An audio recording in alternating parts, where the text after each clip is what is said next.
मैं तुझे प्रथम गिनती में गिनाता हूं, देवताओं का आधिपत्य तुझे प्रदान करता हूं, सारे देवों में तू प्रथम गिनती में गिना जाएगा, प्रथम पूज्य माना जाएगा। बस शंकर भगवान ने वर दिया, थोड़ी देर बाद कार्तिकेय महाराज आ गए। कौन आए? जम के बोलो जरा। कार्तिकेय। और कार्तिकेय जी आए और आकर बोले, पिताजी दंडवत करा, प्रणाम करा, साष्टांग करा, मैं परिक्रमा कर कर आ गया। मैंने परिक्रमा करा। अब इधर तो देवता सब सारे देवता मिलकर अक्षत छोड़ रहे गणेश जी के ऊपर, स्वस्ति वाचन हो रहा, लोग प्रणाम कर रहे, नमन कर रहे, लोग आवाज लगा रहे, श्री गणेश जी महाराज की। अब सारी दुनिया में आवाज लग रही गणेश जी। तो कार्तिकेय ने पूछा, माँ ये गणेश जी का जयघोष क्यों हो रहा है? गणेश जी के जयकारे क्यों हो रहा है? गणेश जी के लिए इतना जयघोष? तो माता पार्वती ने भगवान शंकर के शब्दों को कार्तिकेय को सुनाया। कार्तिकेय रो पड़े, माँ मैं परिक्रमा कर कर आया, गणेश जी ने केवल आपकी परिक्रमा लगा ली, आपने उसको प्रथम गिनती में मान लिया। माँ उसने बुद्धि का परिचय दिया और मैंने कर्म का परिचय दिया। बुद्धि का परिचय, कर्म का परिचय।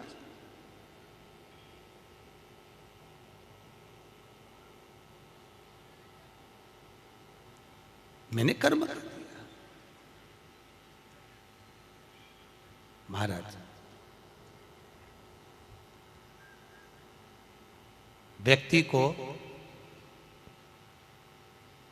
उसके भाग्य का मिलता है कि कर्म का मिलता है? जल्दी बोलो। कर्म का। आपका क्या विचार है?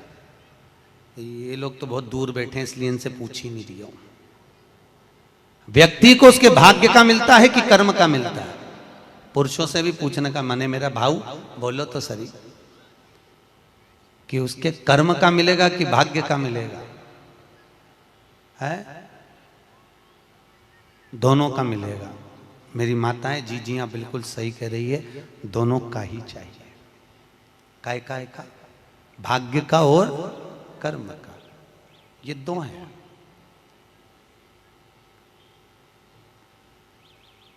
बैंक में एक लॉकर होता है, उस लॉकर में लोग अपनी रकम रखते हैं। बोलो तो सही है गलत? रखते हैं कि नहीं रखते? अपनी चेन, अंगूठी, मोबाइल, पर्स सब लॉकर के अंदर रखते हैं। बैंक में लॉकर होता है, लॉकर में रखने के बाद में लॉकर की दो चाबी होती है। कितनी चाबी लॉकर की? दो। एक चाबी तुम्हारे पास, एक चाबी मैनेजर के पास। तुम्हारी चाबी कितनी भी लगा लो, जब तक मैनेजर की चाबी नहीं लगेगी तब तक वो लॉकर, अरे बोलो जम के, नहीं खुलेगी। और बैंक का मैनेजर कितनी भी चाबी लगा ले, लॉकर खुलेगा क्या? नहीं, तुम्हारी चाबी लगना जरूरी है।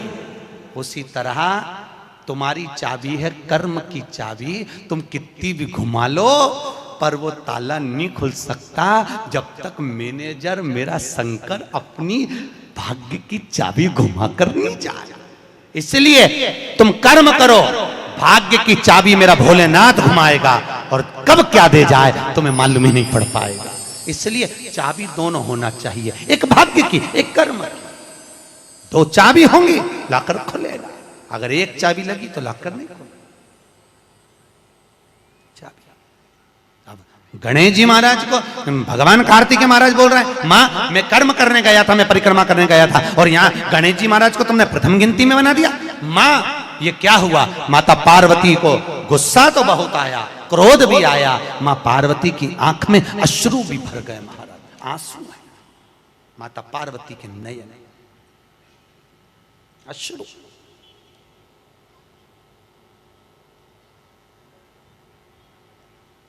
मां खड़ी हो गई। माता पार्वती ने आज खड़े होकर भगवान भोलेनाथ जी से निवेदन करा, आपने अपनी जिंदगी की ये गलती कर दी। क्या गलती? शंकर भगवान पूछ रहे हैं कौन सी गलती? तुमने गणेश जी को प्रथम गिनती में बना दिया, कार्तिकेय भी तो गया था। अगर कुछ थोड़ा सा आशीर्वाद रखना था तो कार्तिकेय के लिए रखना था, पर तुमने केवल गणेश को प्रथम गिनती में बनाया है, ये तुम्हारी गलती है। तो गणेश जी ने परिक्रमा भी तो करी है। माता पार्वती खड़े होकर शंकर भगवान से बोली, भोलेनाथ मैंने अपनी जिंदगी में आपसे कभी कुछ नहीं मांगा, पर आज तुम्हारी यह पार्वती तुमसे एक वर चाहती है। शंकर भगवान ने कहा मांग, तुझे क्या चाहिए? पार्वती कहती है आज के बाद तुम्हारी कभी पूर्ण परिक्रमा ना लगे, आज के बाद तुम्हारी कभी पूर्ण प्रदक्षिणा ना हो, पूर्ण नहीं होना चाहिए। कौन ने मांगा? जम के बोलो, पार्वती। शंकर की पूर्ण प्रदक्षिणा माता पार्वती ने कह दिया भोलेनाथ आज के बाद ना हो, क्योंकि तुम भोले हो, तुम्हारे आसपास कोई घूम लेता है तुम उसको कुछ भी निकाल कर दे देते हो। होता है, दो बहुएं होती हैं, एक बहू रहती है पूना में, बोलो कहां? मुंबई या पूना, और दूसरी बहू तुम्हारे साथ रहती है। अरे बोलो जम के, एक दूर रह रही है और एक तुम्हारे साथ रह रही है। पर सास को जो साथ रह रही है ना, रोज पूछ रही है ना, वो अच्छी नहीं लगती। वो जो दूर रहती है ना, उसका गुणगान 24 घंटे करती है। ये डोकरियों की आदत भी बुरी, बढ़िया, बड़ी बुरी आदत। जो पास रह रही वो अच्छी नहीं लग रही, जो दूर रह रही ना वो दिवाली पे आती है, बस दिवाली पे 30 त्योहार कराती, और दिवाली पे आते और आके पल्लू वल्लू लेके मम्मी जी मम्मी जी मम्मी जी करके आई आई करके बस 2-4 बार इधर उधर घूमेगी, और सास इतनी खुश हो जाएगी तुरंत अंगूठी निकाल के चुपचाप रख ले,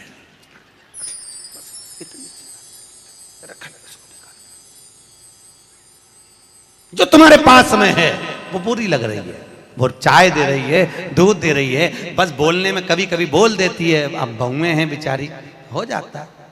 एक सास बहू से कहती है मैं सुबह 5 बजे उठती हूं, तू 4 बजे उठा कर। अब वो झगड़ा करते करते हमारे पास आ गए, और हमारे पास आके बोली गुरुजी ये मेरी सास मुझे परेशान करे। मैंने बोला तेरी सास को क्या बोल रही है? तो क्या मैं 5 बजे उठूं तो बहू 4 बजे उठना चाहिए।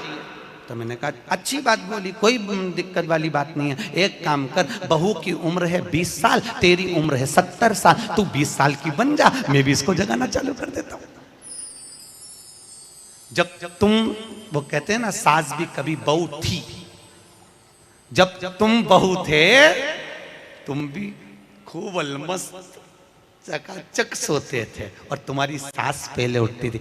बुढ़ापे में नींद नहीं आती जीजी, नहीं आती। आती क्या?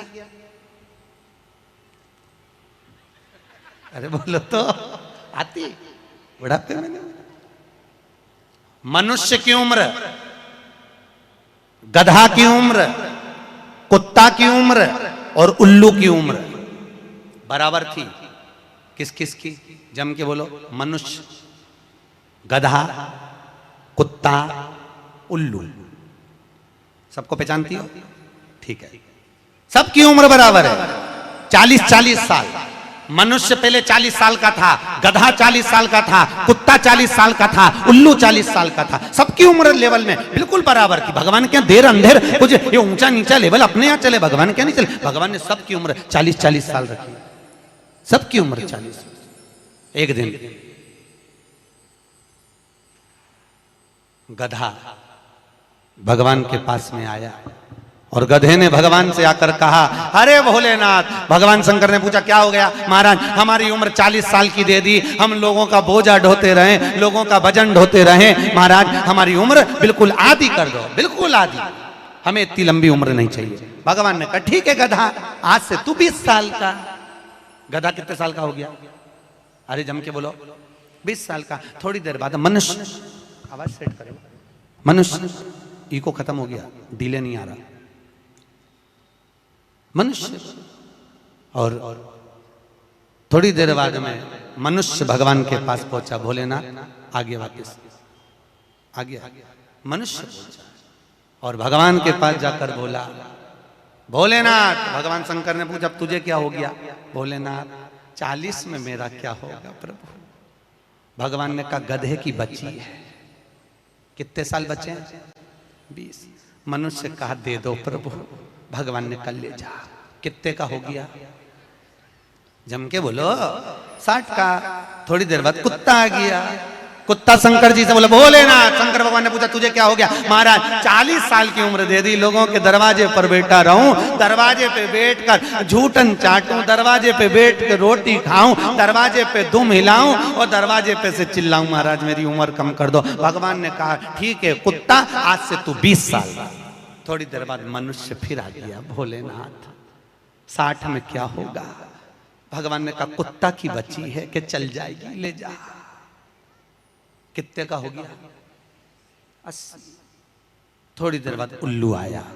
उल्लू ने आकर कहा भोलेनाथ। भगवान शंकर ने पूछा तुझे क्या हो गया? महाराज 40 साल की उम्र दे दी, रात रात भर जगता रहूं, पेड़ पे टंगा रहूं, रात रात भर मुझे नींद नहीं आती भोलेनाथ, मेरे को रात भर चौकीदारी करना पड़ती, रात भर पेड़ पे बैठा रहता हूं, रात भर वृक्ष पर बैठा रहता हूं, मेरी उम्र कम कर दो। भगवान ने कहा कितनी कम कर दो? बिल्कुल आधी कर दो। भगवान ने उल्लू की उम्र आधी कर दी। कितने साल का हो गया? 20 साल का। थोड़ी देर बाद मनुष्य आ गया। मनुष्य आकर बोला अरे भोलेनाथ। शंकर भगवान ने पूछा क्या हुआ? 80 में मेरा क्या होगा? भगवान ने कहा उल्लू की बच्ची है, चलेगी कि ले जा। कितने का हो गया? 100 का। अब तुम खुद देखो 40 वर्ष तक मनुष्य अपनी जिंदगी को सही जीता है। कितने साल? जम के बोलो जरा। 40 साल तक मनुष्य अपने जीवन को सही जीता है। खूब खाता, आराम से पचता, खूब डेंटिंग पेंटिंग सब चकाचक, कपड़े मपड़े सब जोरदार, रकम मकम सब पहने, खूब अच्छा लगे। क्योंकि 40 वर्ष की जिंदगी तुम्हारी है तो 40 साल तक मनुष्य अपने जीवन को सही जीता है। 40 के बाद किसकी लगी थी?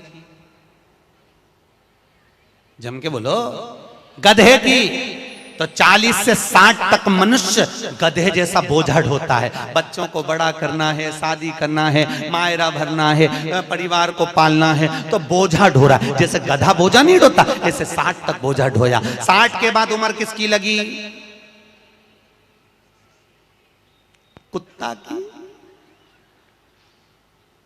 जब 80 की उम्र में आता है तो कुत्ते को दरवाजे पे रखा जाता है। जब तुम्हारी 80 की उम्र होगी तो घर के लोग कुर्सी डाल के खटिया पलंग दरवाजे के पास हॉल में बिठा देंगे, वहीं बैठे, और रोटी भी दरवाजे के पास, चाय भी दरवाजे के पास, क्योंकि कुत्ते को अंदर परमिशन नहीं है। और कोई भी मिलने आया तो वहीं से चिल्लाया बहु, वहीं से आवाज लगा रहा, क्योंकि कुत्ते की उम्र लगी है। वहीं से अब कुत्ते के बाद में 80 के बाद 80 से 100 उल्लू की। डॉक्टर साहब क्या गई? डॉक्टर साहब मुझे रात में नींद नहीं आती। डॉक्टर साहब ने टेबलेट दे दी, नींद की गोली दे दी, डॉक्टर साहब ने इंजेक्शन लगा दिया। कितने भी अच्छे अच्छे डॉक्टर को दिखा लेना, पर 80 से 100 साल की जब उम्र होगी डॉक्टर को क्या मालूम कि किसकी लग गई। शिव महापुराण कहती है 80 से 100 में कितनी भी दवाई खाओ, कितने भी इंजेक्शन लगवाओ, पर रात्रि को नींद नहीं आएगी। गोली खा भी लोगे तो रात के 1:30-2 बजे तक चकाचक सोएगी, 2 बजे के बाद उल्लू जैसी बैठी रहेगी। 2 बजे के बाद कितना भी खाओ, कितनी भी दवाई खाओ, कितने भी अच्छे डॉक्टर को दिखाओ, पर 80 से 100 में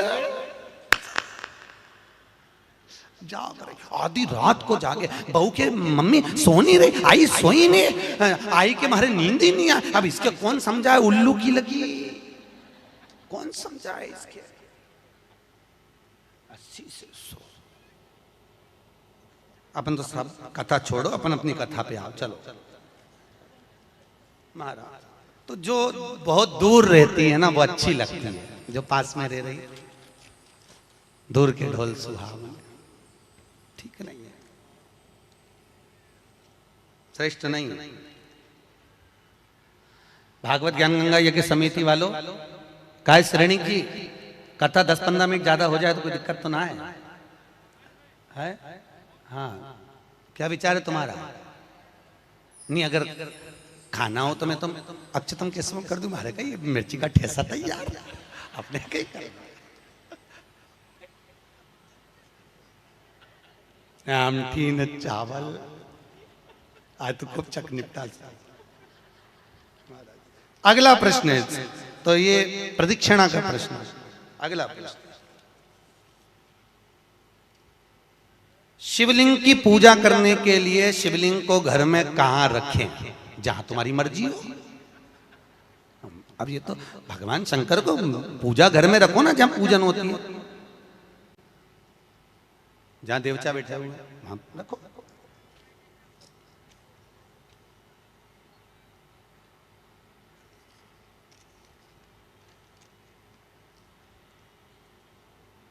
पीपल के पेड़ को सोमवती अमावस्या के दिन 108 फेरी क्यों लगाई जाती है?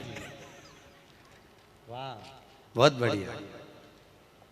हमने तो नहीं की कि लगाओ, अब तुम्हारा मन है 108 लगाने का। याद रखना, पीपल के वृक्ष की परिक्रमा करने से वैभव बढ़ता है, आंवले के वृक्ष की परिक्रमा करने से लक्ष्मी बढ़ती है। याद रखिए, तुलसी की परिक्रमा करने से सौभाग्य बढ़ता है। अब 108 मन का लगाओ, चाहे 208 लगाओ, 216 लगाओ, ये आपके ऊपर है। यहां आपका भाव होना चाहिए कि हम भगवान को कैसे रिझाएं, कैसे रिझाएं, ये आपका भाव है। उसका फल क्या है? तो उसका फल वैभव प्राप्ति का है, धन प्राप्ति का, यश प्राप्ति का। आप जितनी लगा,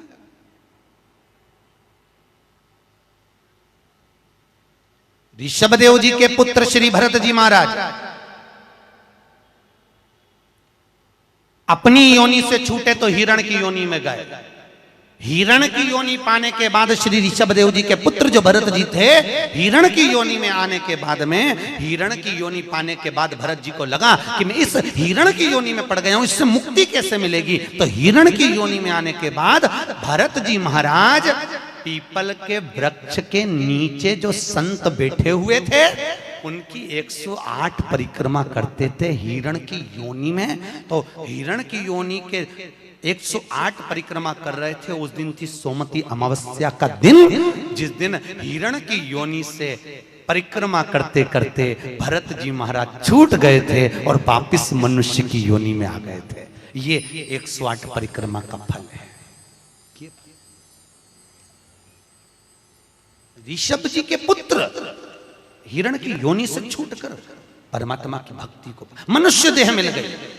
शायद हो सकता है हम मानव की देह में हैं और मनुष्य की देह में आकर अगर हम भगवान की 108 परिक्रमा लगाते हैं, हम भगवान का भजन करते हैं, 108 परिक्रमा के अंतर्गत हम डूबे रहते हैं, तो हो सकता है मनुष्य की योनि से छूटकर हम देव योनि में चले जाए, भगवान की परास प्राप्त हो जाए।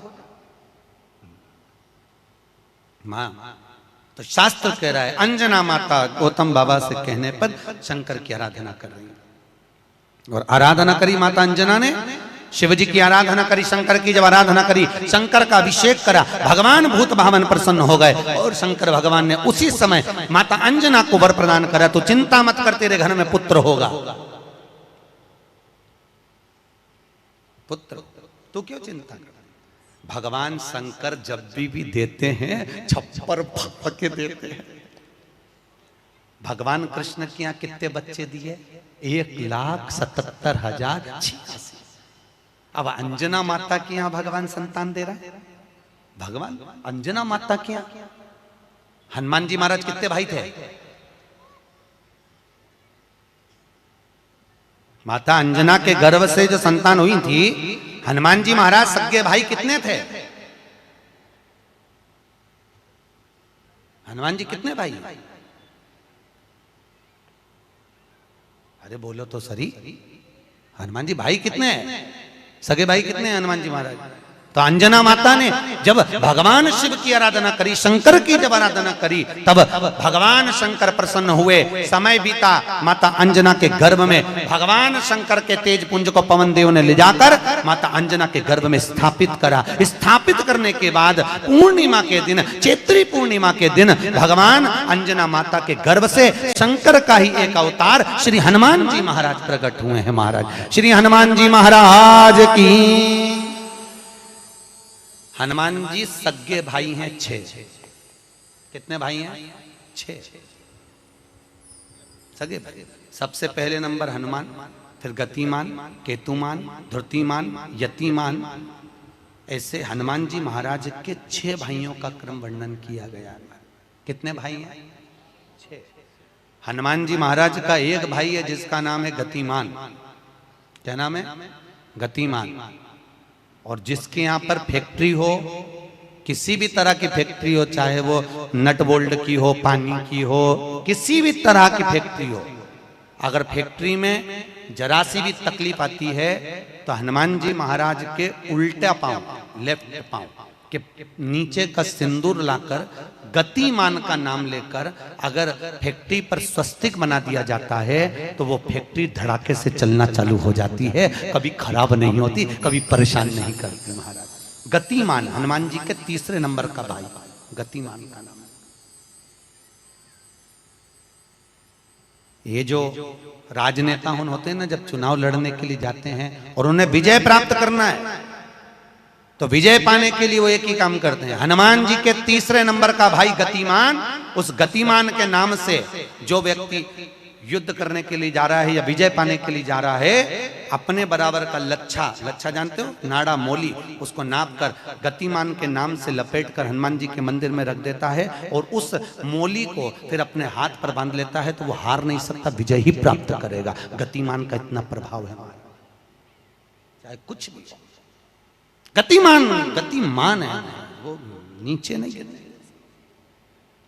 उसकी प्रखरता। गतिमान श्री हनुमान जी महाराज का प्रागट्य हुआ। अंजना माता के गर्भ से श्री हनुमान जी महाराज प्रकट हुए। पवन तनय संकट हरन मंगल मूर्त रूप, राम लखन सीता सहित हृदय बसौ सुर भूप। श्री हनुमान जी महाराज प्रकट हुए। देवताओं ने पुष्पों की वृष्टि करी, गंधर्व गान करे, अप्सरा नृत्य करी, चारों तरफ सुख समाहित हुआ। श्री हनुमान जी महाराज की, हनुमान जी महाराज प्रकट हुए। प्रबल रावण को मारने में सबसे ज्यादा सहयोग किसने करा था? अरे जम के तो बोलो, हनुमान जी। पूरी पृथ्वी पर सबसे ज्यादा मंदिर किसके हैं? बोलो तो हनुमान के। अपने करमाला में तुम गिनना, अगली बार आऊंगा तो पूछूंगा। अगर अगली बार भागवत ज्ञान गंगा यज्ञ समिति ने मान लो बुलाया तो पूछूंगा आपसे आके कि करमाला में कितने हनुमान जी के मंदिर हैं और राम जी के मंदिर कितने हैं। राम जी के मंदिर अगर 5 होंगे तो हनुमान जी के मंदिर 20 होंगे। हर जगह पर हनुमान मिल जाएंगे, हर जगह, कहीं पीपल के नीचे, कहीं कहीं बैठे हुए, कहीं कहीं बैठे, हनुमान ही हनुमान, ढेर सारे हनुमान। हनुमान, आखिर हनुमान जी के मंदिर ज्यादा, राम जी के मंदिर कम क्यों? नहीं तो राम के मंदिर ज्यादा होना चाहिए, हनुमान के मंदिर कम होना चाहिए। पर हनुमान के मंदिर ज्यादा इसलिए हुए क्योंकि हनुमान जी ने राम जी की इतनी सेवा करी, इतनी सेवा करी कि भारत की भूमि पर सेवा पुजा गई, इसलिए हनुमान जी के मंदिर ही मंदिर बन गए। मंदिर तुम्हारे भी बन सकते हैं अगर तुम सही से माता पिता की सेवा करो तो। मंदिर बनने में देरी नहीं लगी, तुम करो तो मंदिर बन जाए। रावण को मारने में सबसे ज्यादा सहयोग किसका था? अरे बोलो जम के, हनुमान जी का।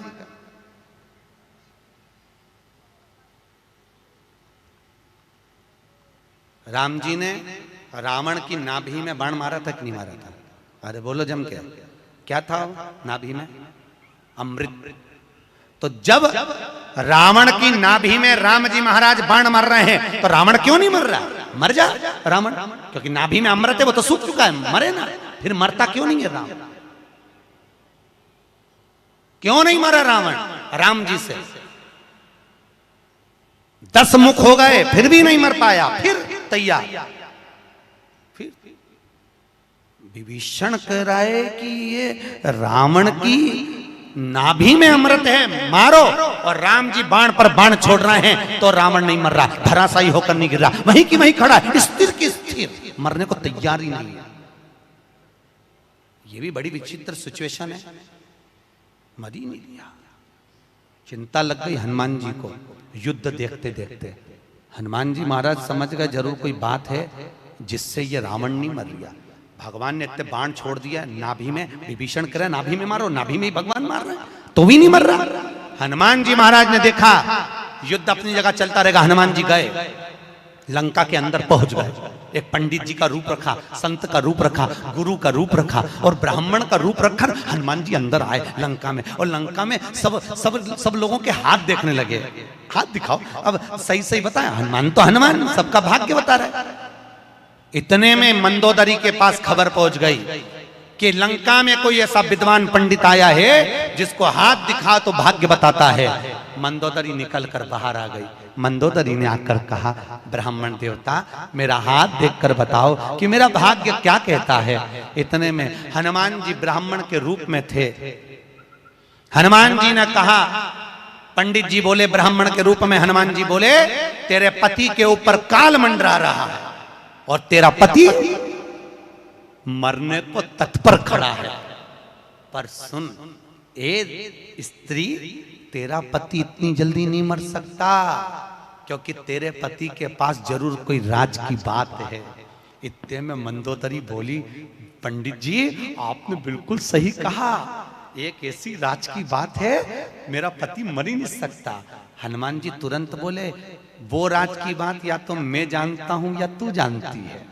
इतने में मंदोदरी बोली, पंडित जी बिल्कुल सही बात है, जब मेरे पति रावण ने तप करा था, ब्रह्मा जी से वर मांगा था, तो ब्रह्मा जी ने कहा मांग तुझे क्या चाहिए, तो रावण ने कहा कि मैं अमर हो जाऊं, तो ब्रह्मा जी ने कहा ऐसा नहीं हो सकता। तो रावण ने कहा मेरी नाभि में अमृत दे दो, रावण को अमृत दे दिया। तब रावण ने कहा इतने में संतुष्टि नहीं होगी, एक बार और दीजिए, मुझे एक ऐसा बाण दो जिस बाण के लगने से नाभि में अमृत सूखे और मैं मरूं।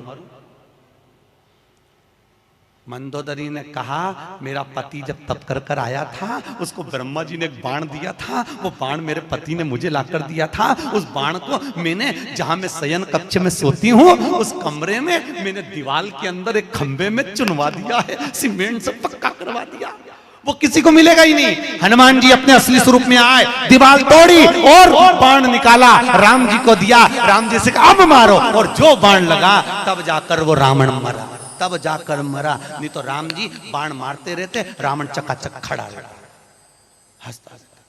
वो तो राम और हनुमान।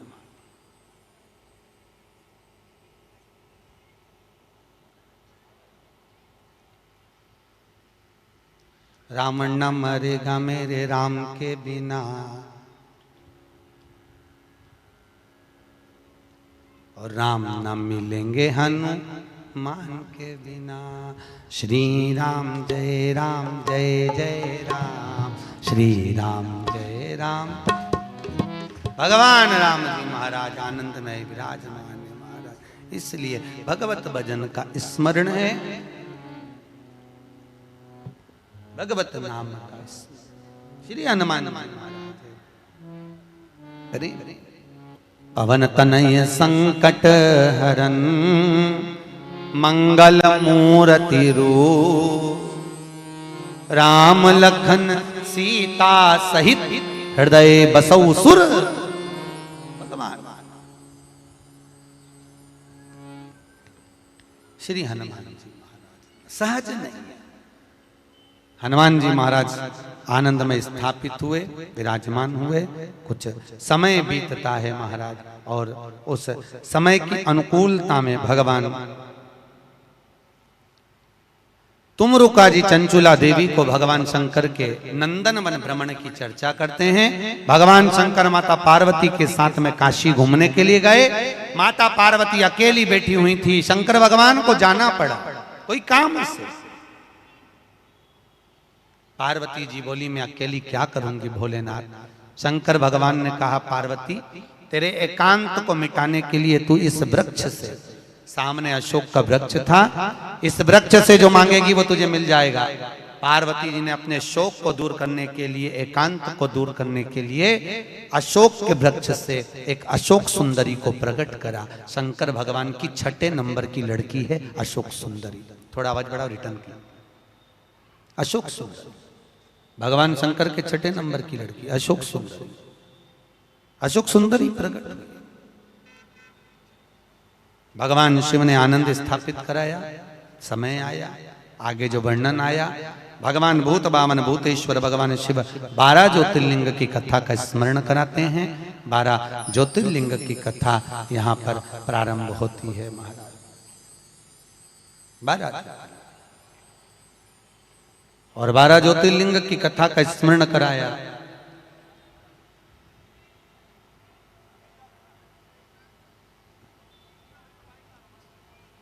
मुख्य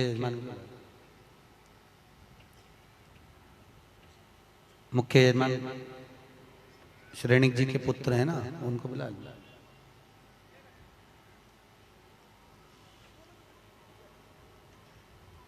दस मिनट श्रेणिक जी जो मुख्य यजमान है रोज पूजन में बैठे हैं, आपके पुत्र और बहू, उनको 5 मिनट 10 मिनट के लिए बुला दो, जोड़े से बिठा दो उनको सामने।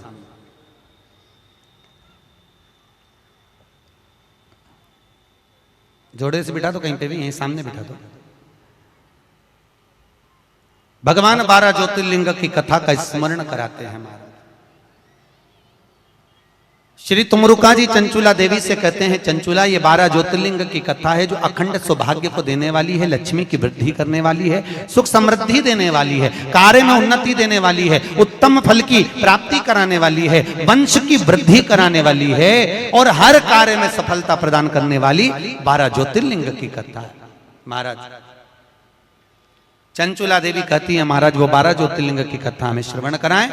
भगवान शंकर ने अपनी जटा में से बेलपत्र को निकालकर अपने हाथ में रखा है और हाथ में बेलपत्र लेकर भगवान शंकर 12 ज्योतिर्लिंग की कथा का रसस्वादन ग्रहण करते हैं। प्रथम एक बार चंद्रदेव को अपनी काया का अभिमान हुआ, काया के अभिमान से चंद्रदेव बड़े प्रखर हुए और अपनी केवल एक धर्म पत्नी रोहिणी पर ध्यान देते थे, बाकी की पत्नियों पर ध्यान नहीं दिया। सारी धर्म पत्नियों ने जाकर दक्ष प्रजापति से विनती करी। दक्ष ने चंद्रदेव को समझाया, चंद्रदेव तुम मान जाओ, अपनी काया का अहंकार ना करो। चंद्र मानने को तैयार नहीं, रोहिणी पर आसक्ति ज्यादा थी। एक दिन दक्ष प्रजापति ने श्राप दे दिया, अरे चंद्र मैंने अपनी इतनी बेटियां तुझे ब्याही और उसके बाद भी तू केवल एक कन्या पर ध्यान देता है, अपनी धर्म पत्नियों पर ध्यान नहीं दिया। मैं तुझे श्राप देता हूं, तेरा शरीर टपक टपक कर गिरे, तुझे क्षय रोग हो जाए। क्षय शरीर टपक टपक कर नीचे गिरने लगा महाराज। चंद्रदेव इधर उधर भटकते हुए देवऋषि नारद के पास पहुंचे। नारद जी महाराज अपनी मस्ती में भगवत भजन में लगे हुए थे महाराज। नारायण श्रीमन नारायण, नारायण श्रीमन नारायण, नारायण श्रीमन नारायण। गाइए, सब गाइए। नारायण श्रीमन नारायण, ओ नारायण श्रीमन नारायण, नारायण श्रीमन नारायण, नारायण श्रीमन नारायण, ओहो नारायण श्रीमन नारायण, नारायण श्रीमन नारायण, नारायण श्रीमन नारायण, नारायण श्रीमन नारायण, ओहो नारायण श्रीमन नारायण, नारायण श्रीमन नारायण, नारायण श्रीमन नारायण, नारायण श्रीमन नारायण, नारायण श्रीमन नारायण, हे नारायण श्रीमन नारायण, नारायण श्रीमन नारायण, नारायण श्रीमन नारायण, नारायण श्रीमन नारायण। श्री नारद जी महाराज मिले, भगवान चंद्रदेव ने विनती करी, महाराज मुझे काया का रोग हो गया है, कृपा करो। भगवान चंद्र की विनती सुनकर देवऋषि नारद ने शंकर जी का पूजन का विधान बताया। शंकर भगवान प्रकट हुए, चंद्रदेव तुम्हारे काया के रोग को मैं मिटाता हूं, तुम यहाँ पर विराजमान रहना। चंद्रदेव को भगवान ने मस्तक पर धारण करा, सोमेश्वर महादेव के रूप में भगवान शंकर विराजित हुए हैं महाराज। बोल सोमनाथ भगवान की हर हर। अगला वर्णन आया है श्री मल्लिकार्जुन। कार्तिकेय अपने माता पिता से रुष्ट होकर श्री शैलम पर जाकर बैठ गए, जहां बैठकर उन्होंने तप किया। शंकर पार्वती उनको मनाने के लिए पहुंचे। आज भी अगर मल्लिकार्जुन में आप जाकर दर्शन करेंगे तो मल्लिकार्जुन में 2 ध्वजा लगती है, एक सफेद एक लाल। कितनी ध्वजा लगती है? 2, सफेद और लाल। मल्लिकार्जुन का एक नियम है, वो 2 ध्वजा पूरे महीने में कभी नहीं हिलती। हिलती है तो केवल एक अमावस्या के दिन, एक पूर्णिमा के दिन। अमावस्या के दिन सफेद ध्वजा हिलती है और पूर्णिमा के दिन लाल ध्वजा हिलती है। बाकी के समय पर ध्वजा नीचे की नीचे लटकी रहती है, कितनी भी हवा चले पर वो ध्वजा हिलती नहीं महाराज, हिलती नहीं, कितनी भी हवा चले। आज भी शंकर और पार्वती कार्तिकेय से मिलने के लिए श्री शैलम पर आते हैं। श्री शैलम आज भी भगवान आज भी। अब कार्तिकेय जी वहां विराजमान हुए, भगवान शंकर उनसे मिलने के लिए वहां पधारे। मल्लिकार्जुन के रूप में भगवान शिव विराजमान होते हैं। अगला वर्णन आया है महाकाल। दूषण नाम का राक्षस ब्राह्मणों के बच्चों को निचोड़कर उनका रक्त पीता था। भगवान को सब इन ब्राह्मणों ने पुकारा। शंकर भगवान ने कहा इस दूषण को वरे कि ये जब मरेगा इसका रक्त जहां गिरेगा उससे और भी दूषण उत्पन्न हो जाएंगे। तो एक काम करो, भगवान शंकर ने कहा मेरी बहन के पास जाओ। शंकर जी की एक बहन थी, केवल एक बहन शिव जी, जिसका नाम था क्षिप्रिया। क्या नाम था? क्षिप्रिया, जिसको आजकल लोग छिपरा कहने लगे। शिव जी की एक ही बहन थी, क्षिप्रिया। तुम मेरी बहन के पास जाओ और मेरी बहन क्षिप्रिया से कहना कि जब भगवान शंकर अगर दूषण नाम के राक्षस को मारे, जहां जहां उसका रक्त गिरे सारे रक्त को समेट देवे जल के वेग में। क्षिप्रिया ने वैसे ही करा। भगवान शंकर